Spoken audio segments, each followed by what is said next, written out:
রাসূলের কথা। কিয়ামতের আগ মুহূর্তে আপনার আমার এই ভয়াবহ অবস্থা হবে। আপনার আমার নারীরা, আপনার আমার বোনরা, আপনার আমার মেয়েরা, আপনার আমার মারা, স্ত্রীরা, ওরা পর্দা পর্শিতায় থাকতে চাইবে না, স্বামীর হুকুম মাইনা চলতে চাইবে না, বাবার হুকুম মাইনা মেয়ে চলতে চাইবে না।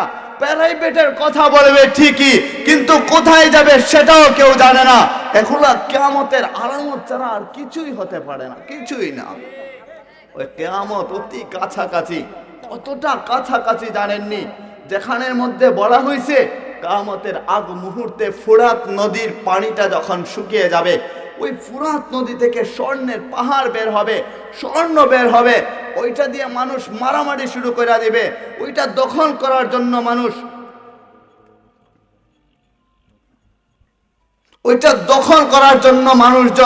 মানুষ একে অপরে পরস্পরে বিবাদে লিপ্ত হয়ে যাবে।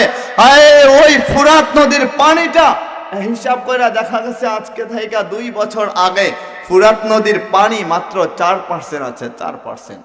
তাইলে বুঝে নেন ওই কিয়ামতটা কত কাছাকাছি, ওই কিয়ামতটা কত নিকটবর্তী। আপনাকে আমাকে বোঝা দরকার যে আপনি আমি থাকার জন্য এখানে আসি নাই। আপনি আমি এমন একটা যাত্রা নিয়ে আসছি, যে যাত্রাটা চলমান, ব্রাহ্মমান একটা যাত্রা হয়েছে ঠিকই, কিন্তু ওইটা কোথাও যায় থামে না। এমন ভাবে ওইটা চলতে থাকে, থামে তো তখনই ফাইজা বারিকাল বসরু, যেদিন আপনার আমার চোখটা বন্ধ হয়ে যাবে, যেদিন শিথিল হয়ে যাবে, সেদিনই আপনার আমার যাত্রাটা থাইমা যাবে। সেদিন আমাদের এমন একটা অবস্থা হবে, রিজাল্লাহ তামসি, আপনার পা থাকবে আপনি চলতে পারবেন না, ইয়াদুল্লাহ তাতলি, হাত থাকবে আপনি ধরতে পারবেন না, আইনুল্লাহ তানজুর, আপনার চক্ষু থাকবে কিন্তু আপনি দেখবেন না, আকলুল্লাহ তাতাফাক্কার, আকল থাকবে আপনি ভালো মন্দ পার্থক্য করতে পারবেন না। যেদিন চক্ষুটা স্থির হয়ে যাবে, যেদিন বন্ধ হয়ে যাবে, সেদিন আপনার দুনিয়ার মধ্যে বডি টেকচার যেটা, ওইটা আসলে আমরা না, ওইটা মানুষ না। আপনার হাত দেখেন তো ওইটা আপনার না, পা দেখেন তো ওইটা আপনার না, চক্ষু দেখেন তো ওইটা আপনার না, আপনি মাথা দেখেন তো ওইটা আপনার না, কান দেখেন তো ওইটা আপনার না। এগুলা আপনার না, আপনার না, এগুলা মালিকের ছাড়া আর কারো হতে পারে না। আপনার যেটাকে আপনি বলে থাকেন সেটা হচ্ছে রূহ, আরবিতে ওইটাকে রূহ বলা হয়, বাংলায় ওইটাকে আত্মা বলে। রূহ বলেন আর আত্মাই বলেন, ওইটা যেদিন বের হয়ে যাবে আপনার আমার কোনো মূল্য তখন থাকবে না, কোনো মর্যাদা থাকবে না, কেউ আপনাকে আমাকে ভালোবাসবে না। এখন তো সবাই ভালোবাসে, এখন তো খালার বাড়িতে গেলে খালাও বলে 2-4টা দিন থাইকা যা না, মামার বাড়িতে গেলে মামা মামি বলে আরো কয়েকটা দিন থাইকা যা না, ফুফা ফুফির বাড়িতে গেলে তারাও বলে আরো কয়েকটা দিন থাইকা যা না, আত্মীয়দের বাড়িতে গেলে তারা চিৎকার দেয়া বলে আরো থাইকা যা না। কিন্তু যেদিন আপনার আমার রূহটা বের হয়ে যাবে, যেদিন রূহ আর ভেতরে থাকবে না, বডিটা দুনিয়ায় পয়রা থাকবে, সেদিন বাবা মা ভাই বোন আত্মীয় স্বজন চাচা চাচি ফুফা ফুফি কেউই তখন বলবে না যে লাশটাকে রাইখা দাও না 4-5 ঘন্টার জন্য, আমাদের বাড়িতে একটু পাঠায় দাও না ওই লাশটাকে। কেউই বলবে না, সকলেই তাড়াহুড়া শুরু করবে, মানুষজন দৌড়াতে শুরু করবে, বাজারের দিকে যাবে, বলবে বাজারে যায় দেখে কাপড়ের কাপড় কোথায় পাওয়া যায়, মানুষদেরকে ফোন দেওয়া শুরু করবে। রাত্রে যদি মারা যায় বিভিন্ন মানুষকে, দোকানদারিকে ফোন দেওয়া, বলবে যে কাপড়ের কাপড় আছেনি, কোথায় পাওয়া যায় কাপড়ের কাপড়, কাফনের কাপড় নেবে, দৌড়াদৌড়ি শুরু করে দেবে। আপনার লাশটা বাড়িতে রাখার জন্য নয়, আপনাকে বাড়িতে থাকানোর জন্য নয়, উনি কবরের মধ্যে আপনাকে পাঠিয়ে দিতে চায়। দুনিয়ার আপনজন ওই কবরে অন্ধকার ঘরে আপনাকে রাইখা দিতে চায়, এখানে কেউই রাখতে চায় না। এতটাই স্বার্থপর হয়ে যায়, দুনিয়ার সবাই চিৎকার দিয়ে বলতে থাকে লাশ লাশ লাশ। আমাদের প্রত্যেকেরই কিয়ামতটা হবে, প্রত্যেকের জন্য কিয়ামত অপেক্ষমান। ফাইযা বারিকাল বাসারু ইযা জুলজিলাতিল আরদু জিলজালাহা ওয়া আখরাজাতিল আরদু আসকালাহা। তবে অরিজিনালি মহাপ্রলয় যেটা, মহাপ্রলয় যেদিন হবে, কিয়ামত যেদিন হবে, সেদিন কেমন অবস্থা হবে? ইসরাফিল আলাইহিস সালাম সিংহায় যখন ফু দিতে থাকবেন, পৃথিবীর সকল মানুষজন মারা যাবে, ফেরেশতারা মারা যাবে। আল্লাহ জিজ্ঞাসা করবেন আজরাইল আলাইহিস সালামকে, আর কে কে বাকি আছে? বলো না আমাকে ও রাব্বে কাবা, কিছু ফেরেশতারা বাকি আছে, বলে এদের জানটাও কবজ কইরা নাও না, এদেরকেও মৃত্যু সজ্জায় শায়িত কইরা নাও না, কেননা কুল্লু নাফসিন যায়িকাতুল মাউত, প্রত্যেকটা প্রাণেই তো মৃত্যুর স্বাদ আস্বাদন করতে হবে। ওমা তাদরি নাফসুম বিআইয়ি আরদিন তামুত, আপনার আমার মৌতটা কখন হবে, কোথায় হবে, কোন স্থান হবে, কিভাবে হবে, পানিতে ময়রা হবে, নাকি মোটরসাইকেল অ্যাক্সিডেন্ট করা হবে, নাকি গাড়ি অ্যাক্সিডেন্ট করা হবে, নাকি বিদেশ থেকে কফিন হয়ে আসবো, গাছ পড়া হবে, নাকি আপনি আমি বন্যায় উড়ে যাব, চইলা যাব, সেটা পৃথিবীর কেউই জানে না। একজন জানেন, চিৎকার দিয়ে বলেন না তিনি কে? ওই মালিক জানে আপনি আমি কবে মারা যাইব। তবে আপনি আমি মারা যাইব ঠিকই, এটা থাকার জায়গা না, এখানে থাকার জন্য আসি নাই। দুনিয়াতে আদম আলাইহিস সালামের মতো নবী আসছেন, তিনিও তো থাকতে পারেন নাই, তিনিও চলে গেছেন। নূহ নবী আসছেন, তিনিও থাকতে পারেন নাই, তিনিও চলে গেছেন। ইব্রাহিম নবী আসছেন, আল্লাহর খলিল আসছেন, আল্লাহ একটা ওনার নামের সাথে ও লেবেল লাগায় দিছেন, লা ইলাহা ইল্লাল্লাহু ইব্রাহিম খলিলুল্লাহ, আল্লাহর খলিল তিনি ছিলেন, তিনিও থাকতে পারেন নাই। লা ইলাহা ইল্লাল্লাহু ইসমাঈল জাবিহুল্লাহ, ইসমাঈল আলাইহিস সালাম উনিও থাকতে পারেন নাই। লা ইলাহা ইল্লাল্লাহু মূসা কালিমুল্লাহ, মূসা নবী যিনি আল্লাহর সাথে কথা বলতেন তুর পাহাড়ে যায়, ওই বনি ইসরাইলের নবী মূসা আলাইহিস সালাম তিনিও থাকতে পারেন নাই। ঈসা আলাইহিস সালামও থাকতে পারেন নাই। আপনি দুনিয়ায় যত আয়োজন দেখেন, আপনাকে দেখেন, আপনার বাচ্চাকে দেখেন, আপনার পূর্বপুরুষের দিকে দেখেন, জঙ্গলের দিকে দেখেন, পাহাড়ের দিকে দেখেন, সমুদ্রের দিকে দেখেন, আকাশের তারকা দেখেন, চন্দ্র দেখেন, সূর্য দেখেন, এত সুন্দর আয়োজন যার জন্য আল্লাহ করছেন, ওই মুহাম্মদুর রাসূলুল্লাহ, বলুন না সাল্লাল্লাহু আলাইহি ওয়াসাল্লাম, তিনিই তো 63 বছরে চইলা যাইতে হয়েছে। হ্যাঁ, মাত্র 63 বছরে চইলা যাইতে হয়েছে, তিনি থাকতে পারেন নাই, যার জন্য এত আয়োজন করা হয়েছে। তো আপনি আমিও তো চইলা যাইতে হবে।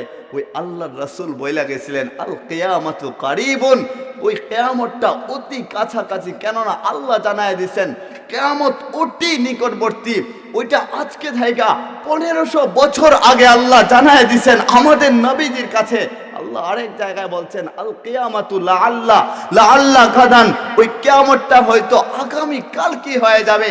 এতটা জোর জবরদস্তি করে মালিক বইলা দিছে, কিয়ামত এত কাছাকাছি চলে আসছে।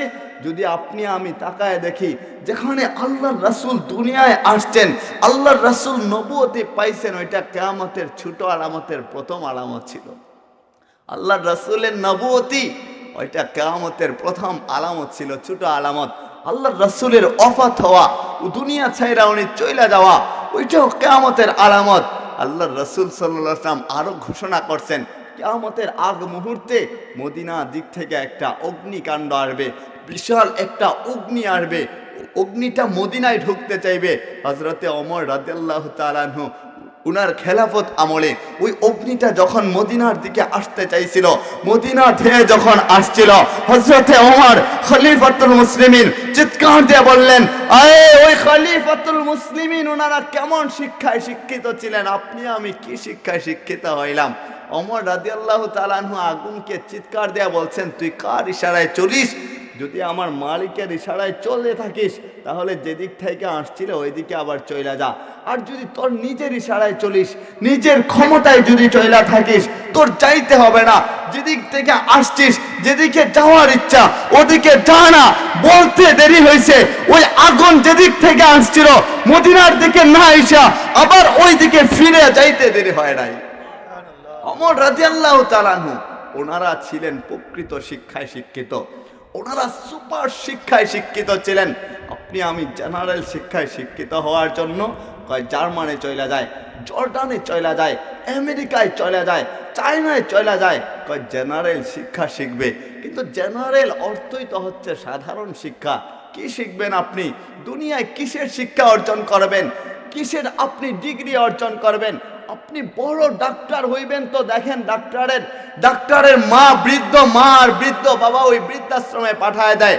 আপনি দুনিয়ার বড় জ্ঞান অর্জন করবেন, আপনি অ্যাডভোকেট হইবেন, আপনি তাকায় দেখেন না আমাদের দেশের বড় বড় জজ ব্যারিস্টার, তাদের মা গুলা আজকে বৃদ্ধাশ্রমে, তাদের বাবারা বৃদ্ধাশ্রমে, কি দরকার আমার দুনিয়ার এসব অর্জন করার? তবে আমি বলি না সেটা আপনারা করেন না, আপনি করেন, তবে সুশিক্ষায় শিক্ষিত হন। ইসলামী শিক্ষা যেটা আমাদের প্রয়োজন আছে, ওই শিক্ষা যদি আমাদের জীবনের সাথে আমরা সেট আপ করে নিতে পারতাম, আমাদের জীবনটাই সফল কাম হয়ে যাইত, আপনি আমি সফল কাম হয়ে যাইতাম। কিয়ামতের বিষয়ে বলছিলাম, আপনারা বলুন না, ওই কিয়ামত যেটা, মানুষ তো সকলেই মারা যাবে, কিয়ামত কি শুধু মানুষ মুসলমান যারা আছে তাদের উপর আসবে, নাকি মুসলমান ছাড়া যারা আছে তাদের উপরও আসবে? বলেন, হ্যাঁ, প্রত্যেকের উপরেই তো আসবে। পৃথিবীর মুসলিম বলেন আর হিন্দু বলেন, বৌদ্ধ বলেন আর খ্রিস্টান বলেন, ইহুদি বলেন আর চারাল বলেন, শব্দকর বলেন, আপনি যাই বলেন না কেন, যে ধর্মের লোকই হয় না কেন, ওই কিয়ামতটা ঠিকই আসবে প্রত্যেকের জন্য। মোটটা তো শুধু মুসলমানের জন্য না, আপনার আমার জন্য না। আপনি আমি মালিককে বিশ্বাস করি, আল্লাহর রাসূলকে বিশ্বাস করি, যার কারণে মউতকে আমরা ভয় পাই। কিন্তু যারা কাফের আছে, যারা আল্লাহকে বিশ্বাস করতে চায় না, আমার রাসূলকে যারা মানতে চায় না, ওয়াল্লাযীনা কাফারু ওয়া কাযযাবু বিআয়াতিনা উলাইকা আসহাবুন নারি হুম ফিহা খালিদুন। এদের ব্যাপারে কিন্তু মালিক ভয়ঙ্কর ভাবে আয়াত নাজিল করে দিয়েছেন।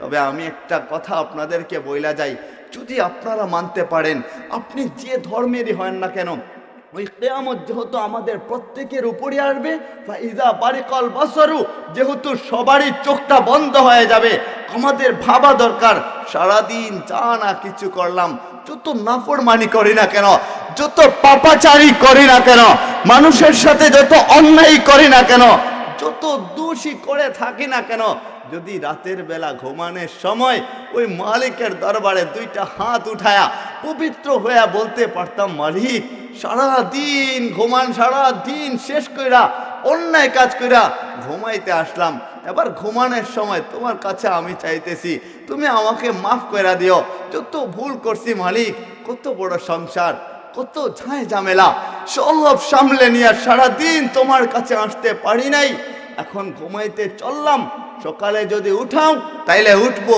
তাইলে চিরনিদ্রা হয়ে যাবে। কেননা ঘুম তো মৃত্যুই, ঘুম তো মারা যাওয়াই। ঘুম যদি মৃত্যু মারা যাওয়া না হইতো, তাহলে ঘুম থেকে উঠার দায়টা কেন হবে? আলহামদুলিল্লাহিল্লাযী আহইয়ানা বাদামা আমাতানা ওয়া ইলাইহিন নুশুর, ঘুমানোর সময় এই দোয়া কেন হবে?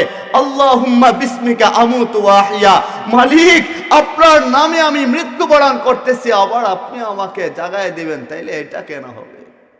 আপনি ঘুমাইতে গেছেন, যদি ওই ঘুমের ঘরে চোখটা বন্ধ হয়ে যায়, আপনার জন্য তো কিয়ামতটা হয়ে যাবে। আপনি ঘুমাইতে গেছেন, সারা রাত আপনি ঘুমের ঘরে ছিলেন, সকালে একটু দুনিয়াটা দেখছেন, কিন্তু কার জানা ছিল সকালে আপনি যে চইলা যাবেন, ওই দুনিয়ার মায়া ত্যাগ কইরা, দুনিয়ার ভালোবাসা ত্যাগ কইরা, আপনার বাবা এতটাই ভালোবাসে, মা এতটাই ভালোবাসে, আপনাকে না পাইলে খানা খাইতে চায় না, বাবা কাছে না পাইলে খানা খাইতে চায় না, ভাই বোন না দেখলে খাবার খাইতে চায় না, এই দুনিয়ার এত ভালোবাসার মহব্বত পিছনে ফেলা কি কইরা আপনি ওই কবরের মধ্যে থাকবেন? কি কইরা অন্ধকার 3.5 হাত মাটির নিচে আপনি থাকবেন? আমাদের ভাবা দরকার। যারা অমুসলিম আছেন, যারা হিন্দু আছেন, হিন্দু মালিকরে যারা বিশ্বাস করে না, ওনারা কিন্তু জানে যে মালিক একজন আছে, জানেন না? ওনারা জানেন, কেন মানেন না সেটা আমি জানি না, কিন্তু তবু কেন ওনারা মানতে চায় না সেটাও জানি না। কিন্তু কথা তো একটা স্পষ্ট কথা, সকলেরই মৃত্যুর স্বাদ আস্বাদন করতে হবে। যারা আল্লাহকে মানেন না, তারাও জানেন যে আমি যখন দুনিয়া চাইরা চইলা যাব, দুনিয়ার এত সাই সম্পত্তি বানাইলাম, প্রাসাদ বানাইলাম তো কার জন্য, অট্টালিকা করলাম তো কার জন্য, কিছুই তো আমার সঙ্গে যাবে না, আমি ওই একা একা যাইতে হবে, মাকে ছাইরা যাইতে হবে, বাবাকে ছাইরা যাইতে হবে, কার জন্য এত আয়োজন করলাম? আমি তো চইলা যখন যাব একাই যাব, আর তো ফিরে আসবো না, কবরে তো কিছু সঙ্গে নিয়ে যাব না। কাফের যারা আছে, হিন্দু যারা আছে, তাদেরকে তো পুরানো হবে, যখন পুরানো হবে তখন তো কিছু সঙ্গে নিয়ে যাবে না।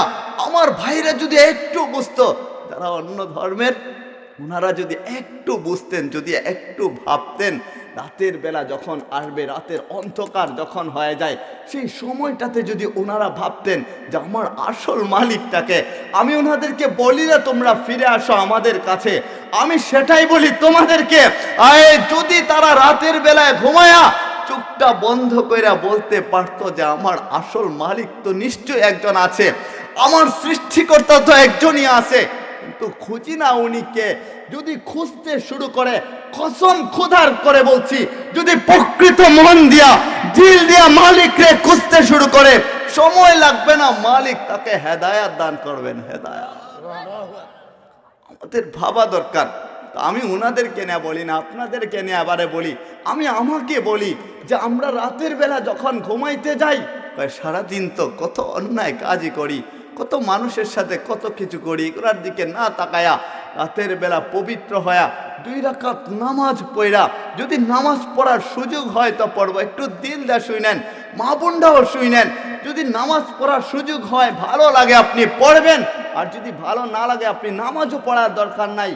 একটু গভীর থেকে যদি আপনি আমি ভাবি পবিত্র হইব, আর যখন আমরা ঘুমাইব নিজেকে ভাববো আমি তো একদিন মইরা যাব, আমার উপরে কাফনের কাপড়টা দেয়া হবে, যখন কাফনের কাপড় আমার উপরে দেয়া হবে, মানুষজন চতুর্দিকে কান্না করতে থাকবে, আমার আদরের মা চিৎকার দিতে থাকবে, আমার বাবা তো চিৎকার দিতে থাকবে, আমার ছোট বাচ্চা 3 বছরের 4 বছরের 5 বছরের 7 বছরের কান্না করতে থাকবে, কেউই তো আমার সঙ্গে যাবে না, সবাই চিৎকার করবে ঠিকই আমার জন্য, ওই অন্ধকার ঘরে যখন আমাকে নামানো হবে কেউই তো আমার সাথে যাবে না।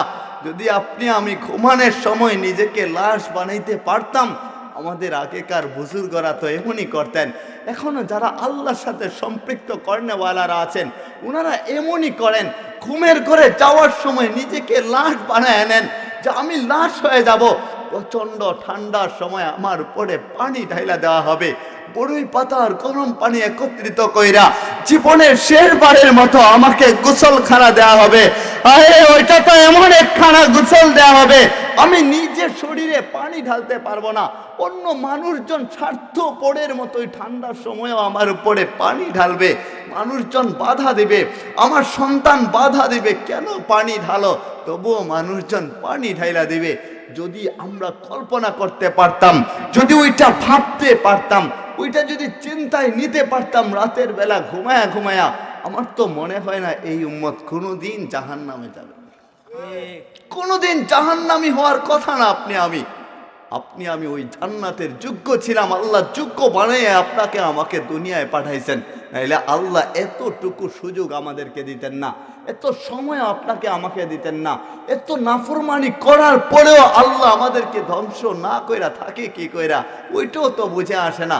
আল্লাহ কত সুযোগ দিচ্ছেন আমাদেরকে, কত উত্তম বানায় রাখছেন আমাদেরকে, যত উত্তমই বানান না কেন, ওই কিয়ামতটা যখন আসবে, হযরতে হুযায়ফা রাদিয়াল্লাহু তাআলা আনহু একদিন সাহাবায়ে কেরামদেরকে নিয়ে গল্প করতেছিলেন, এমত অবস্থায় আল্লাহর রাসূল আসলেন, ও হুযায়ফা কি নিয়ে কথা হচ্ছে তোমাদের মাঝে? ইয়া রাসূলুল্লাহ, ওই কিয়ামত দিবস নিয়ে আলোচনা হচ্ছে, কথা হচ্ছে। আল্লাহর রাসূল তখন বললেন, শোনো হুযায়ফা, ততক্ষণ পর্যন্ত কিয়ামত হবে না যতক্ষণ পর্যন্ত না 10টা আলামত প্রকাশ পাবে। কিয়ামতের আলামত সুনানে আহমদ, সুনানে আবু দাউদ, মুয়াত্তা ইমাম মালিক, সকলের মধ্যে মুসলিম শরীফ, বুখারী শরীফের 1260 নম্বর হাদিসের মধ্যে সমগ্র হাদিস অনুযায়ী আমরা বুঝতে পারি যে কিয়ামতের আলামত হচ্ছে 143টি। কয়টি? কিয়ামতের আলামত 143টি আলামত, এর মধ্যে 86টি আলামত অলরেডি শেষ হয়ে গেছে। ওই কিয়ামতের আগ মুহূর্তে আমাদের নারীরা বেপরদায় চলে থাকবে, দাজ্জাল আসবে, ওইটা তো সবাই শুনছেন, যদিও বড় আলামত। দাজ্জাল নিয়ে একটু কথা বলি, যেহেতু আজকে কিয়ামত নিয়ে আলোচনা হচ্ছে, ওই যে দাজ্জালকে আমরা দাজ্জাল মনে করি, যে দাজ্জালটা মানুষ রূপী কানা দাজ্জাল হয়ে কাফির হয়ে অত্যাচার করবে আমাদের উপর, মানুষের উপর, দাজ্জালের হয়ে গেলে দাজ্জাল জাহান্নামী বানায় নেবে, ওই দাজ্জাল তো আসবে ঠিকই, আপনি আমি জানি, তার থেকে বাঁচার জন্য দোয়া করি, কিন্তু কে জানে দাজ্জাল যে আয়সা পড়ছে, ওর ফিতনার শাখা প্রশাখা যে হয়ে গেছে। দাজ্জাল যখন জান্নাত দেখাবে, মালিক যদিও তাকে শক্তি দান করবে, এটা আমার কথা, এটা আমার লজিক্যালি আমি বলি, মালিক তো শক্তি দিবে ঠিকই।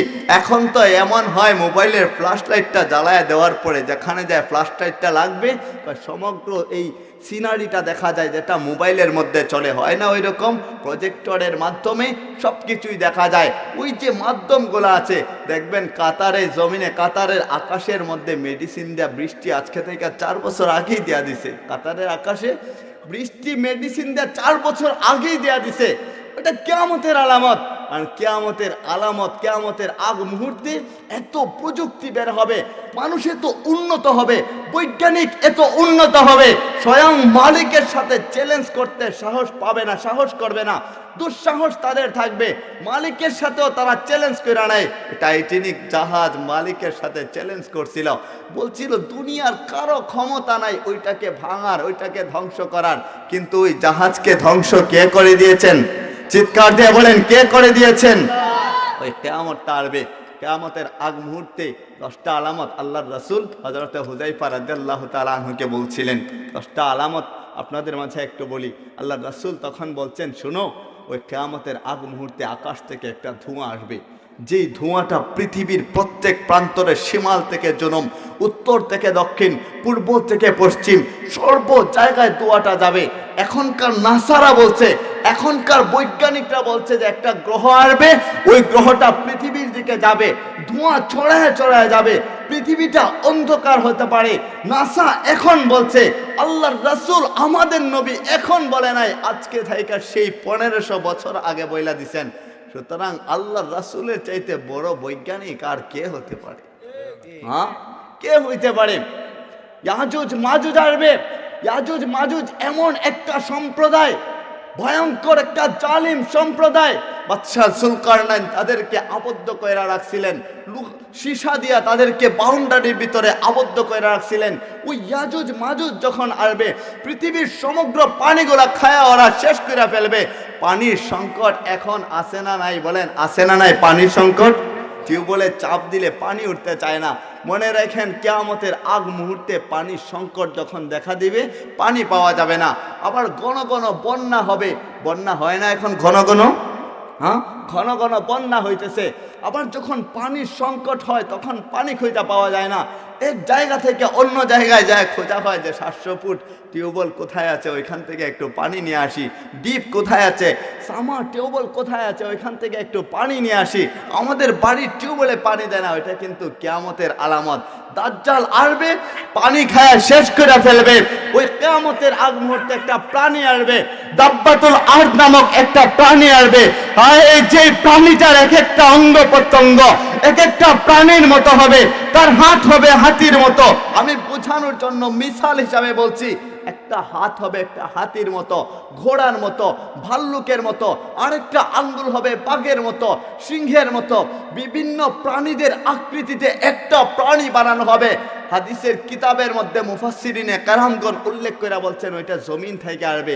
আবার কেউ কেউ বলছেন যে ওইটা সাফা এবং মারুয়া পাহাড়ের মধ্যখান থেকে আসবে। যেখান থেকে আসে না কেন, দাব্বাতুল আরদ আসবে, পুরো পৃথিবীর মানুষদেরকে সে আলাদা করবে। জান্নাতি লাঠি হযরতে মূসা আলাইহিস সালামের হাতে যেটা ছিল, ওই লাঠিটা তার হাতে দেওয়া হইবে।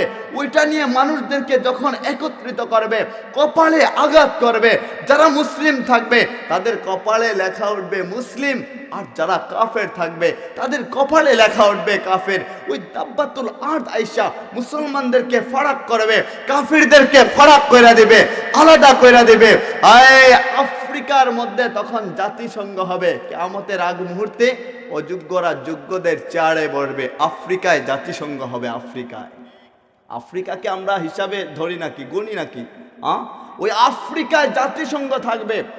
আমেরিকার ক্ষমতা তখন থাকবে না, ইংল্যান্ডের ক্ষমতা তখন থাকবে না, রাশিয়ার ক্ষমতা তখন থাকবে না, ভারতের ক্ষমতা তখন থাকবে না। ক্ষমতাটা থাকবে, ক্ষমতাটা হবে ওই আফ্রিকার মধ্যে। আফ্রিকার মানুষজন ক্ষমতা তখন দেখাবে। ওইটা কিয়ামতের আলামত। দাজ্জাল আসবে, দাজ্জাল। এবার দাজ্জালের বর্ণনা তো শুনবেন। হযরতে তামিমে দারি রাদিয়াল্লাহু তাআলা আনহু, উলামায়ে কেরাম এখানে আছেন, ওনাদেরকে জিজ্ঞাসা করেন তামিমে দাড়ি রাদিয়াল্লাহু তাআলা আনহু ওই দাজ্জালের সাথে দেখা করছেন সমুদ্রের মধ্যখানে যায়। দাজ্জাল বলছিল তামিমে দাড়ি রাদিয়াল্লাহু তাআলা আনহুকে, আমি কি আয়েশা পড়বো নাকি, আসার সময় হয়েছে নাকি? বলে আরো কিছু সময় আছে। ওই তামিমে দাড়ি দাজ্জালের সাথে দেখা করছেন। দাজ্জাল যখন পৃথিবীতে আসবে মানুষের কাছে দৌড়াতে শুরু করবে, প্রত্যেক জায়গায় মানুষের কাছে যাবে। আপনার আমার বাংলাদেশেও আসবে, পার্শ্ববর্তী দেশেও আসবে। হায় ওই দাজ্জালের ফিতনায় যদি মানুষজন পড়ে যায়, মালিক ঘোষণা করে দেয় দাজ্জালের ফিতনায় পড়লে তো দুনিয়াও বরবাদ হয়ে যাবে, আখিরাতও বরবাদ হয়ে যাবে। দাজ্জালের ফিতনায় কারা পড়বে জানেননি? আপনি আমি যে দাইয়ুস হয়ে বসে আছি। দাইয়ুস বোঝেন? দাইয়ুস আপনার সন্তান মোবাইল চালায়, অ্যান্ড্রয়েড ফোন চালায়, আপনার মেয়ের সন্তান ওই ফোন নিয়ে প্রাইভেট পড়ায় যায়, নাকি স্কুলে যায়, নাকি কলেজে যায়, কোথায় যায় আপনি খবর রাখেন না। সন্ধ্যা কইরা যদি বাড়িতেও আসে আপনি তাকে তখনও কিছু বলেন না। আপনার সন্তান কখন কি করে, মাইয়া সন্তানটা আপনি খবর রাখেন না। আপনি হচ্ছেন দাইয়ুস। দাইয়ুস কিন্তু জান্নাতে যাবেন। আপনারা ভাই বানিয়েন, আপনাদের কাদের মধ্যে এটা আছে, আপনাদের কারো উদ্দেশ্য করে আমি বলি নাই। এরকম অনেক অভিভাবকরা আছেন যারা ছাইরা দেন অটাল ভাবে। আপনি দাইয়ুস হইলেন, আপনার সন্তানকে বেপরদায় রাখলেন, আপনার ওই বেপরদা সন্তানটা তো দাজ্জালের ফিতনায় পইরা যাবে। যদি বলেন সে তো থাকবে না, তার সন্তানাদি থাকবে, অরসজাত সন্তানরা থাকবে, ধারাবাহিক কিন্তু দুনিয়ায় বজায় থাকে, তারা তো ঠিকই থাকবে। ওই দাজ্জালের ফিতনায় যদি পইরা যায় আপনার দুনিয়া আখেরাত সব কিছুই বরবাদ হয়ে যাবে ওই দাজ্জাল যখন আসবে। আরেকটা আলামতের কথা আপনাদেরকে শোনাই। 3টা ভূমিদশ হবে। ভূমিদশ বুঝেন আপনারা? হ্যাঁ, ভূমিদশ, ভূমিটা নিচের দিকে নামে যাবে। ভূমিদশ, ভূমিটা নিচের দিকে নামা যাবে। ভূমিকম্প না, ভূমিকম্প তো ঘন ঘন হবেই কিয়ামতের আগ মুহূর্তে। এটা তো হচ্ছেই। আগে দেখা যাইতো যে বহু বছর অতিক্রম হয়ে যাইতো, ভূমিকম্প হয় না, কিন্তু এখন ঘন ঘন ভূমিকম্প হয়। কিয়ামতের আগ মুহূর্তে এরকমটাই হবে। 3টা ভূমিদশ হবে। ওইটা ভূমিকম্প না, ভূমিদশ। ভূমিকম্প তো হচ্ছে যে জমিনটা একটু নাড়াচাড়া করবে। হ্যাঁ, শুধু এতটুকুই নাড়াচাড়া করবে, বিল্ডিং গুলা জমিনে পড়ে যাবে নাড়াচাড়ার কারণে। আর ভূমিদশ হচ্ছে ভূমিটা নিচের দিকে চলে যাবে, নিচের দিকে ধইসা যাবে, একদম গর্ত হয়ে যাবে। আপনি কততলা বানাইছেন, বিল্ডিং বানাইছেন, জমিন তখন কিন্তু সেটা দেখবে না, ওইটা সহ ভিতরে নিয়ে যাবে। ওইটা হচ্ছে ভূমিদশ। আপনি পাহাড় করছেন, টাকার ওইটা দেখবে না, ব্যাংকে কোটি কোটি টাকা রাখা আছে লকারের মধ্যে, জমিন ওইটা দেখবে না। যখন ভূমিদশ হবে ওইটা সহ নিচে নিয়ে যাবে, ওইটা কোনো কাজে আসবে না। 3টা ভূমিদশ হবে। একটা হবে পৃথিবীর পূর্বাঞ্চলে। পূর্বাঞ্চল, পূর্বাঞ্চল চিনেন আপনারা? আমাদের বাংলাদেশ হচ্ছে পৃথিবীর পূর্বাঞ্চল। শ্রীলঙ্কা, চায়না, মিয়ানমার, ইন্ডিয়া, এগুলা পৃথিবীর পূর্বাঞ্চলের মধ্যে পড়লো।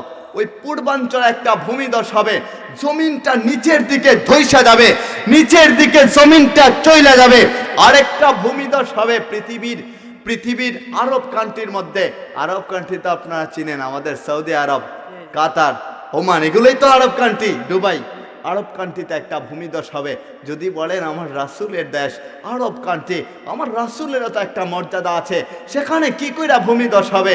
তখন আমি আপনাদেরকে বলবো, বলেন না আমার রাসূলের আদর্শ অনুযায়ী সেই আমাদের সৌদি আরব এখন আর নাই। আমাদের আল্লাহ রাসূলের আদর্শ অনুযায়ী ওই দুবাই, কাতার আর কুয়েতের মানুষগুলা কিন্তু এখন নাই, আদর্শের বাইরে চলে গেছে।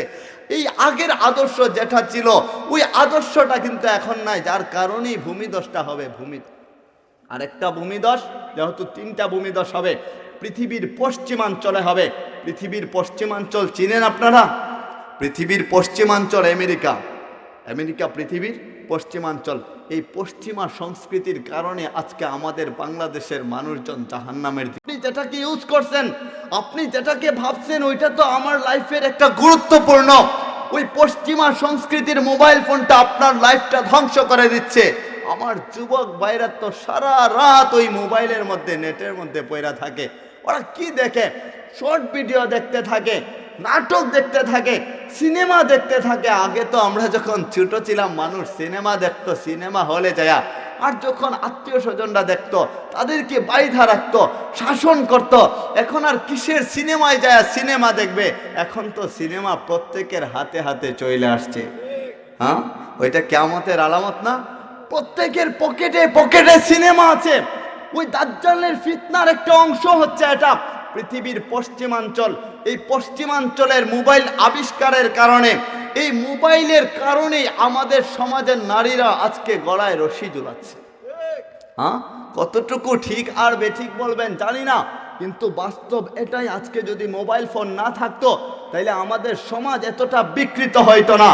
আজকে যদি ভারতের সিরিয়ালগুলো আমাদের বাংলাদেশে না চলতো, আজকে যদি স্টার জলসা জি বাংলা আমাদের বাংলা জমিনের মধ্যে না চলতো, মা বোনরা যদি না দেখতো, তাইলে কোনোদিন আমাদের ডিভোর্সের সংখ্যা বাড়তো না।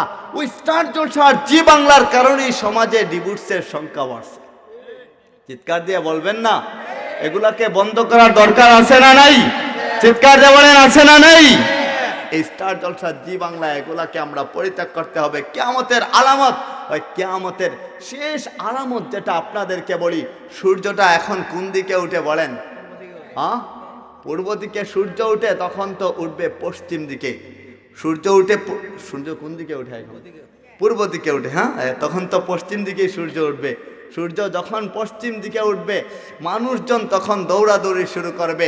মানুষ মসজিদের কাছে যাবে, কারণ যত দিন যাচ্ছে মানুষজন তত উন্নত হচ্ছে, তত উন্নত শিক্ষায় শিক্ষিত হচ্ছে, দুনিয়ার জেনারেল শিক্ষায় শিক্ষিত হচ্ছে। ওরা বৈজ্ঞানিক, তার উন্নত বৈজ্ঞানিকই দেখাচ্ছে, উন্নত জিনিসগুলো তারা আবিষ্কার করছে। কিন্তু তারা ঠিকই জানে মালিক যে একজনই আছে। ওই মালিকের ইশারা ছাড়া যে দুনিয়ায় কিছুই চলে না, ওইটা তারা ভালো করে জানে, তবুও মালিকরে তারা মানতে চায় না। তখন তো ঠিকই বলবে, যখন সূর্যটা উঠবে পশ্চিম দিকে, তখন দৌড়াবে আর মসজিদের ভিতরে যাবে, যা কোরআন শরীফ ধরবে। কোরআন শরীফ যখন উল্টাবে, খুলবে, তখন আর কোনো লেখা থাকবে না, কাগজ কালা কোনো লেখা থাকবে না। এখন যে শব্দগুলো আমরা দেখি, অক্ষরগুলো দেখি, আয়াতগুলো দেখি, কিছুই থাকবে না, শুধু পৃষ্ঠা উল্টাবে আর দেখবে সাদা পেজ ছাড়া আর কিছুই না। তওবা করতে যাইবে, মালিক বলে তোর তওবার সক্রাতের সময় কবুল হবে না। সক্রাত চলে আসলে আর তওবা কবুল হয় না, তাদের জন্য সেটাই সক্রাত হয়ে যাবে, আর তওবা কবুল হবে না। ওয়াল্লাযীনা কাফারু ওয়া কাযযাবু বিআয়াতিনা উলাইকা আসহাবুন নারি হুম ফিহা খালিদুন। তাদের জন্য চিরস্থায়ী জাহান্নামের ব্যবস্থা কে রেখেছেন? বলেন, কে রেখেছেন? সুতরাং আমাদেরকে বোঝা দরকার, কিয়ামতটা ঠিকই চলে আসবে। ঈসা আলাইহিস সালাম আসবেন, ইমাম মাহদিও আসবেন, দাজ্জালের সাথে যখন জিহাদ করবেন, একটা তৃতীয় বিশ্বযুদ্ধ হবে। সংক্ষেপে আপনাদেরকে বোঝানোর জন্য বলছি, তৃতীয় বিশ্বযুদ্ধ তখনই হবে, ওইটাকে আমরা বলে থাকি গাজওয়াতুল হিন্দ। গাজওয়াতুল হিন্দ যখন হবে, ওই গাজওয়াতুল হিন্দের জন্য যারা প্রস্তুত থাকবে তারা জান্নাতি হয়ে যাবে। আপনাকে আমাকে একটা জিনিস বোঝা দরকার, আপনার আমার সময় যদি গাজওয়াতুল হিন্দ হয় তাইলে তো আর হইলই, যদি না হয় আপনি আমি আমাদের সন্তানদেরকে বইলা যাব, বাবাজি যদি তুমি গাজওয়াতুল হিন্দ পাও তাইলে ওইটাতে শরিক হও। কেননা ওই গাজওয়াতুল হিন্দের উদ্দেশ্যে যারা রওনা করবে, ওইটাতে যারা শামিল হবে, যারা শরিক হবে, তারা প্রত্যেকেই বিনা হিসাবে জান্নাতি থাকবে, তাদের হিসাব কিতাব লওয়া হবে না। ওই গাজওয়াতুল হিন্দ ঠিকই সময়টা আসবে, কিয়ামতটা ঠিকই চলে আসবে, থাকতে পারবো না আপনি আমি। দুনিয়ায় আসলাম কয়েকদিনের জীবনের জন্য আসলাম, এই জীবনটা হেলায় শেষ কইরা কিন্তু দেওয়া যাবে না, হেলায় শেষ কইরা দিলে কিন্তু চলবে না। যখন কিয়ামত দিবস হয়ে যাবে, সকলেই মারা যাবে। ইন্নাল্লাহা ইনদাহু ইলমুস সাআ ওয়া ইউনাজ্জিলুল গায়স ওয়া ইয়ালামু মা ফিল আরহাম ওয়া মা তাদরি নাফসুম মাযা তাকসিবু গাদা ওয়া মা তাদরি নাফসুম বিআইয়ি আরদিন তামুত। কিয়ামত কবে হবে সেটা মালিক ছাড়া কেউই জানে না। ইসরাফিল আলাইহিস সালাম সিংহায় যখন ফু দিবেন, ইযা যুলসিলাতিল আরদু জিলজালাহা ওয়া আখরাজাতিল আরদু আসকালাহা ওয়া ক্বালাল ইনসানু মা লাহা। হায় ওই ইসরাফিল আলাইহিস সালাম যখন সিংহার মধ্যে ফু দিবেন, ওই ফুয়ের কারণে ওইটা শ্রুতি মাধুর্যতা থাকতে হবে, ওইটা শ্রুতি মাধুর্যতা প্রথমত হবে। আস্তে আস্তে যখন বিকট আওয়াজে রূপ ধারণ করবে, পৃথিবীর সব মানুষজন যখন মহিলা যাবে, পৃথিবীর কেউই যখন থাকবে না, মানুষজন যাবে ময়দানের দিকে। ওয়াকালাল ইনসানু মা লাহা, মুফাসসিরিনে কেরামগণ কেউ বলছেন যখন প্রথম ফুটা দেওয়া হবে মানুষজন বলতে থাকবে হায় কি হয়ে গেল কি হয়ে গেল। আবার কেউ কেউ বলছেন ওই আয়াতটা ওয়াকালাল ইনসানু মালাহা, দ্বিতীয় ফু যখন দেওয়া হবে তখনের জন্য ওই আয়াতটা হইছে। ওইটাও কেউ কেউ বলছেন ওইটা হোক আর আগেই হোক, প্রথম ফুতে হোক আর দ্বিতীয় ফুতে হোক, কিয়ামত যখন হয়ে যাবে মানুষজন বলতে থাকবে হায় হায় কি হয়ে গেল, দৌড়াতে থাকবে, মাঠের দিকে যাবে। ওইখানে একত্রিত হওয়ার পরে সকলেই যখন মইরা যাবে, ফেরেশতারাও মইরা যাবে। ওই যে বলছিলাম আজরাইল আলাইহিস সালামকে মালিক জিজ্ঞাসা করবেন আর কে দুনিয়ার মধ্যে আছে, ও মালিক কেউই তো নাই, পৃথিবীর সব মানুষদের জানগুলো আমি কবজ করে নিয়ে আসলাম, রূহটা লৌহে বারজাখের মধ্যে নিয়ে আসলাম, এখন তো কেউই নাই। কয়েকজন ফেরেশতা আছে ওনারাও চলে গেছে, চারজন ফেরেশতা আছে, আমি জিব্রাইল মিকাইল ইসরাফিল আর আমি ছাড়া আর কেউই নাই। মালিক তখন চিৎকার দেয়া বলবেন আজরাইল এই চারজনের রূহটাকেও তুমি আলাদা কইরা নাও না, বের কইরা নাও না। জিব্রাইল আজরাইল আলাইহিস সালাম তখন বলবেন মালিক ওনারা না সম্মানিত ফেরেশতা, ওনাদের রূহটা কি করে আমি বের করব? তখন আল্লাহ চিৎকার দেয়া বলবেন আমি যা বলছি তাই করো। চিৎকার দিয়ে যখন বলবেন জিব্রাইল আজরাইল আলাইহিস সালাম কম্পন শুরু করে দিবেন, রূহগুলোকে কবজ করে নেবেন। আল্লাহ জিজ্ঞাসা করবেন আর কে বাকি আছে? তখন চিৎকার দিয়ে বলবেন আজরাইল আলাইহিস সালাম মালিক আসমানের নিচে জমিনের উপরে আমি ছাড়া আর কেউই নাই মালিক, শুধুমাত্র আমি আর আপনি আছি। মালিক চিৎকার দেয়া বলবে এবার তোমার রূহটাও তুমি কবজ করে নিয়ে যাও। উনিও মহিরা যাবেন, কেউই থাকবে না, কিয়ামত হয়ে যাবে, পৃথিবীটা ধ্বংস হয়ে যাবে। সৌন্দর্য দেখেন, রং দেখেন, আপনি রঙিন চশমা পরে আপনি ঘোরেন, দুনিয়া দেখেন, দুনিয়ায় খাস কাশালি দেখেন, ফল ফসলি দেখেন, প্রাসাদ দেখেন, অট্টালিকা দেখেন, আপনি টাইলসের ঘর দেখেন, কিছুই তো থাকবে না, সব কিছু নিয়ে জমিন নিচে চলে যাবে, কেউই থাকবে না। আল্লাহ তখন জিজ্ঞাসা করবেন লিমানিল মুলকুল ইয়াউম, বলো না আজকে তো কেউই নাই, তবে বলো না আজকের দিনের রাজত্বটা কার? কেউ তো কোনো কথা বলতে পারবে না, কি কইরা তখন কথা বলবে? থাকলে না কথা বলবে, কেউই তো নাই। তখন আল্লাহ চিৎকার দিয়ে বলবেন লিল্লাহিল ওয়াহিদিল কাহ্হার, আজকের দিনের রাজত্বটা একমাত্র আমি মালিকের, আজকের দিনের মালিক রাজত্ব করবে, থাকবে না, আপনি আমি থাকবো না, আপনাকে আমাকে সকলকে চইলা যাইতে হবে। সবাই মৃত্যুর পথযাত্রী, ওই মৃত্যুর যাত্রা আমাদের কিন্তু চলমান, চইলা তো ঠিকই যাইব। কত হাজার বছর চইলা যাবে মানুষজন মারা যাওয়ার পরে, কত হাজার লক্ষ বছর চইলা যাবে, ওইটা তো মালিক ছাড়া কেউই বলতে পারবে না। কত বছর গ্যাপ হবে পৃথিবীতে কেউ নাই, শুধু মালিক ছাড়া কত যে বছর গ্যাপ হয়ে যাবে। যখন আল্লাহ ইসরাফিল আলাইহিস সালামকে জীবিত করবেন, রূহ দিবেন ভিতরের মধ্যে, ইসরাফিল আলাইহিস সালামকে নির্দেশ দেওয়া হবে তবে এবার দ্বিতীয় ফুটা দাও না।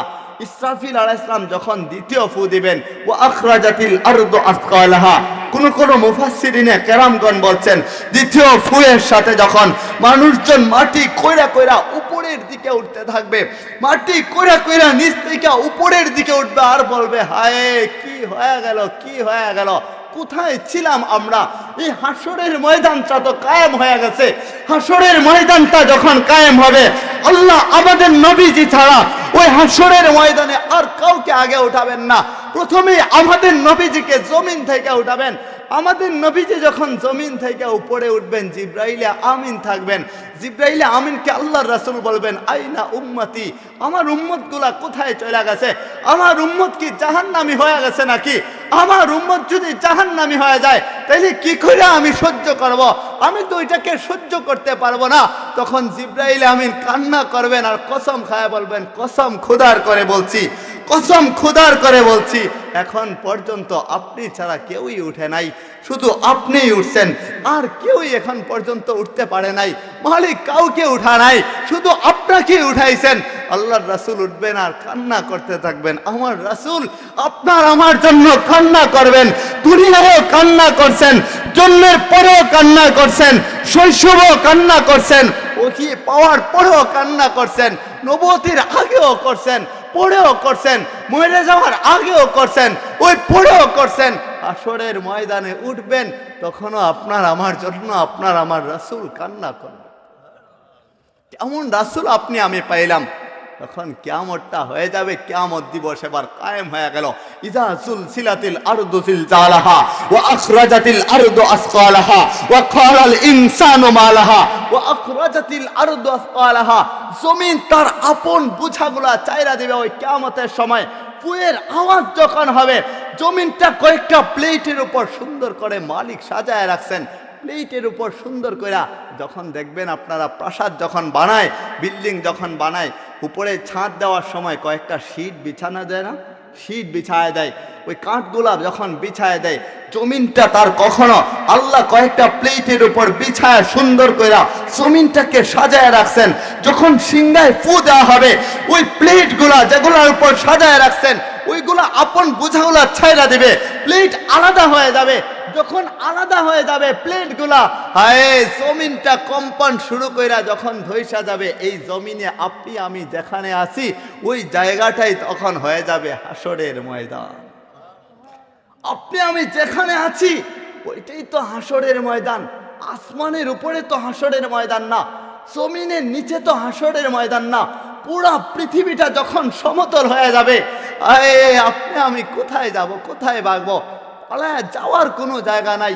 যদি পালায় যাইতে চান তাহলে কোরআন আমাদেরকে ডাক দেয়া বলে, আইনাল মাফার, কোথায় ভাগবে তুমি, ভাইগা যাবে কোথায়? যদি ভাইগা আপনি আকাশেও চইলা যান, মালিক চিৎকার দেয়া বলে ইল্লা বিসুলতান, সেখানেও রাজত্ব আমার। যদি জমিনের নিচেও চইলা যান, মালিক চিৎকার দেয়া বলে ইল্লা বিসুলতান, সেখানেও রাজত্ব আমার। যদি পাহাড়ের ভিতরে মাটি খুঁড়ে আপনি চইলা যান, মালিক চিৎকার দেয়া বলে সেখানেও রাজত্ব আমার। যদি সমুদ্রের অতল গর্ভে আপনি চইলা যান, মালিক চিৎকার দেয়া বলে সেখানেও রাজত্ব আমার। সুতরাং আইনাল মাফার, কোথায় ভাগবে তুমি? ভাইগা যাওয়ার আমাদের কোনো জায়গা নাই। সিঁড়ি বানায় আকাশে উঠতেও পারবো না, গেলেও ওইখানেও ভাগার কোনো জায়গা নাই। জমিনের নিচেও যাইতে পারবো না, ভাগার কোনো জায়গা নাই। যেখানে যাইব সেটাই তো মালিক বানাইছে। মালিক ফিরা যাইব, মিনহা খালাকনাকুম ওয়া ফিহা নুঈদুকুম ওয়া মিনহা নুখরিজুকুম তারাতান উখরা। আপনাকে মাটি থেকে বানানো হয়েছে, ওই মাটির ভিতরেই আপনাকে আমাকে পুইতা রাখা হবে, ওই মাটির ভিতর থেকে আপনাকে আমাকে তোলা হবে। অতঃপর আপনি আমি সকলেই ওই মালিকের দিকে প্রত্যাবর্তনশীল। আমরা আলাদা হয়ে যাব কোথায়? আমাদের তো যাবার কোনো জায়গা নাই। যে মালিক মাটি থেকে বানাইছে, মাটিতে রাখবে, মাটি থেকে তুলবে। হাসরের ময়দানে যখন আসবো, আমরা যে সূর্যটা দেখি, আকাশে সূর্য দেখেন, দুনিয়ায় জমিনের মধ্যে থাইকা আপনি ঘরে ফ্যান থাকার পরেও গরমের কারণে সহ্য করতে পারেন না, আপনি এসির ব্যবস্থা করার জন্য তাড়াহুড়া শুরু করে দেন, টাকা জমান, আপনি ভালো ফ্যান নিয়ে আসেন, একটার জায়গায় দুইটা ফ্যানের আপনি ব্যবস্থা করেন। বাতাস কিভাবে ঘরের মধ্যে আসবে ওইটার জন্য কত না আপনি ব্যবস্থা করেন। দুনিয়ার সামান্য এই গরমে আপনি আমি সহ্য করতে পারি না। কোথায় ছায়া পাওয়া যায়, ঠান্ডা কোথায় পাওয়া যায়, ওইটার জন্য আপনি আমি দৌড়াদৌড়ি শুরু করে দেই। গত বছরের যেই গরমটা গেল না, কি পরিমাণের গরম হয়েছে, সহ্য করতে পারে নাই বাংলাদেশের মানুষ। কিন্তু এই হাসরের ময়দান যখন হবে, এখন যে সূর্যটা দুনিয়া থাইকা 13 লক্ষ মাইল উপরে যে সূর্যটা আছে, আপনার আমার মাথার উপর 13 লক্ষ মাইল উপরে যে সূর্যটাকে দেখি, ওই সূর্যটার 70টা মুখ, এর মধ্যে মাত্র একটা মুখ দুনিয়ার দিকে দেওয়া হয়েছে, বাকি মুখগুলা জাহান্নামের দিকে রাখা হয়েছে। ওই একটা মুখ যেটা, ওইটার মধ্যে 70,000 ফেরেশতারা প্রতিদিন পানি ডালতে থাকে। পানি যেন ওইটা ঠান্ডা হয়ে যায়, মানুষের যেন কষ্ট না হয়, ওইটাতে যখন পানি ডালে, কিন্তু তারপরে ওইটার তাপ আপনি আমি সহ্য করতে পারি না, প্রচন্ড তাপ ওইটা দেয়া দেয়। ওই হাসরের ময়দান যখন কায়েম হয়ে যাবে, এখন তো মাত্র একটা মুখ 13 লক্ষ মাইল উপরে, তখন 70টা মুখ দুনিয়ার দিকে যখন দেয়া হবে, দুনিয়ার যখন থাকবে, তখন আধা উপরে আপনার আমার মাথার উপরে রাখা হবে। তখন তো ওইটা উপরের দিক থেকে ফেরেশতারা তখন আর পানি ডালবে না। যে হাসরের ময়দানে মুহাম্মদী উম্মতের কষ্ট হবে, মুসার উম্মতের কষ্ট হবে, একটু পানি ডাইলা রাখি যেন কষ্টটা কম হয় না, তখন আর পানি ডালবে না, তখন আর ঠান্ডা করবে না, তখন 13 লক্ষ মাইল উপরে থাকবে না, তখন ওই 70টা মুখ আমাদের মাথার মাত্র আধা উপরে থাকবে। আধা উপরে থাকবে, কি করে সহ্য করবো আপনি আমি? ওইটা যদি ভাবতে পারতাম, কোনোদিন একটা মিথ্যা কথা আমাদের দ্বারা হইতো না। একটা পাপ আমাদের দ্বারা কোনোদিন হইতো না। ওইটা যদি ভাবতাম আপনি আমি, তাইলে আমার কোনো অমুসলিম ভাইয়েরা, আমার প্রাণের অমুসলিম ভাইয়েরা কোনোদিন মূর্তি পূজায় থাকতো না। ওরাও বুঝা নিত যে মালিক তো একজনই আছে, ওই হাসরের ময়দান তো ঠিকই হবে, তাইলে আমি মালিকরে একটু খুঁজা নিই না। ওরাও ভাবতো মালিকরে খুঁজতো, যেমন কইরা ইব্রাহিম নবী আলাইহিস সালাম আমাদের আদি পিতা যিনি ছিলেন, জাতির পিতা আমরা যাকে বলি, ইব্রাহিম আলাইহিস সালাম তিনিও তো মালিকরে খুঁজছেন, খুঁজা বার করছেন। উনার তো বাবাও মুসলিম ছিলেন না, বাবা শিক্ষা দেন নাই, মায়েরা তো শিক্ষা দেন নাই, উনি নিজেই গবেষণা করে খুঁজা বের করছেন। কেননা আল্লাহ তো প্রত্যেককে জ্ঞান দান করছেন, ব্রেইন দান করছেন, ওইটা যদি কেউ কাজে লাগাইতো কোনোদিন মানুষ নাফরমানি করতে পারতো না। আপনি আমি যদি ওই হাসরের দিকে একটু ভাবি, কোনোদিন আপনার আমার দ্বারা একটা পাপের কাজ হবে না, জিনার কাজ হবে না, বেবিচারী হবে না। আমাদের মা বোনরা কোনোদিন স্বামীর সাথে বেয়াদবি করতে পারত না, কিন্তু আমাদের মা বোনরা স্বামীর মুখে মুখে তর্ক করে। ওই স্বামীর মুখে মুখে তর্ক করার কারণে যে আমাদের মা বোনরা জাহান্নামী হয়ে গেছে, জাহান্নামী যে হয়ে যায়, জাহান্নামের খাতায় যে নামটা লেখায় নেয়, ওইটা তো ওরা বুঝে না। ওরা যদি বুঝতো কোনো দিন স্বামীর সাথে বেয়াদবি করতো না, স্বামীর পায়ের মধ্যে সদা সর্বদা তেল দিয়া টিপতে থাকতো, বলতে থাকতো তুমি আমার জন্য দোয়া করো, আমি যেন জান্নাতে তোমার সাথী হইতে পারি। হ্যাঁ, ওইটা বলতে থাকতো। তো হাসরের ময়দানটা যখন কায়েম হয়ে যাবে, সূর্য আধা হাত মাথার উপরে যখন আসবে, মানুষজন একত্রিত হবে আর হাসরের ময়দানে দৌড়াদৌড়ি শুরু করে দিবে। আদম নবীর কাছে যাবে বিচার কায়েম হওয়ার জন্য, তিনিও তাড়ায় দিবেন। নূহ নবীর কাছে যাবে, তিনিও তাড়ায় দিবেন। ইব্রাহিম আলাইহিস সালামের কাছে যাবে, তিনিও তাড়ায় দিবেন। মুসা নবীর কাছে আসবে, তিনিও তাড়ায় দিবেন। ঈসা নবীর কাছে যাবে, তিনি বলবেন সময় নষ্ট করো না, যাও না তার কাছেই, যার কাছে গেলে তোমাদের কাজ হবে। মুহাম্মাদুর রাসূলুল্লাহ বলুন না সাল্লাল্লাহু আলাইহি ওয়াসাল্লাম আমাদের নবীজির কাছে আসবে, নবীজি সিজদায় পড়ে থাকবেন। মালিক বলবে এখানেও তুমি সিজদায় পড়ে কেন কান্না করো? বলবেন উম্মতি উম্মতি উম্মতি। আপনার আমার নবী কেমন? মুসা আলাইহিস সালামের মতো নবী, তিনিও হাসরের ময়দানে যখন দাঁড়ায় থাকবেন, জাহান্নামের ভয়াবহ অবস্থা যখন দেখবেন, তিনি তখন বলবেন লা উসলা আসআলুকা উম্মতি, ও রাব্বে কাবা, আজকে আমার উম্মত সম্পর্কে আমি চাই না। লা আসআলুকা উখতি, আমার বোন সম্পর্কে চাই না। লা আসআলুকা আবি, আমার বাবা সম্পর্কে চাই না। উম্মি, মা সম্পর্কে চাই না। আসআলুকা নাফসি, আজকে আমার নিজেকে নিয়ে বাঁচতে চাই, আমাকে বাঁচান, আপনি আমাকে বাঁচান। মুসা আলাইহিস সালামের মতো নবী তিনিও বলতে থাকবেন। জিবরাইল আলাইহিস সালামের মতো ফেরেশতা যিনি দুনিয়ায় ওহী নিয়ে আসতেন, আল্লাহর ডান পাশে তিনি থাকবেন।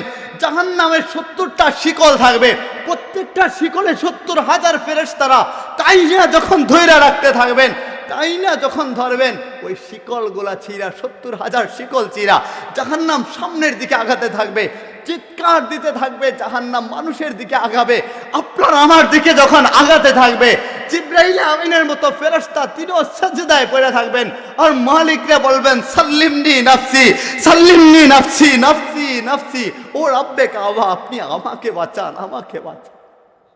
জিবরাইল আমিনের মতো ফেরেশতা তিনিও বলবেন আমাকে বাঁচান। তা আপনি আমি কি করে বাঁচতে পারবো? আমাদের বাঁচার উপায় নাই। আমি শেষ করে দিচ্ছি, আমার মনে সময়ও শেষ হয়ে গেছে, আমি শেষ করে দিচ্ছি আপনাদের কাছে, বিদায় নেব আপনাদের কাছ থেকে। যদি আমল করতে পারেন, এখন যেই কথাটা বলবো, পুরা জীবন ভর তো আপনি আমি নাফরমানি করছি, বয়স 18, 20, 24, 50, 60, 70 হয়ে গেছে, এবার তো তওবা কইরা ফিরে আসা দরকার আপনার আমার। মালিক চিৎকার দিয়ে বলে তোর জন্য আমি তো ফিরে আসার জন্য ব্যবস্থা কইরাই রাখলাম। চলে আসতেন নাকি?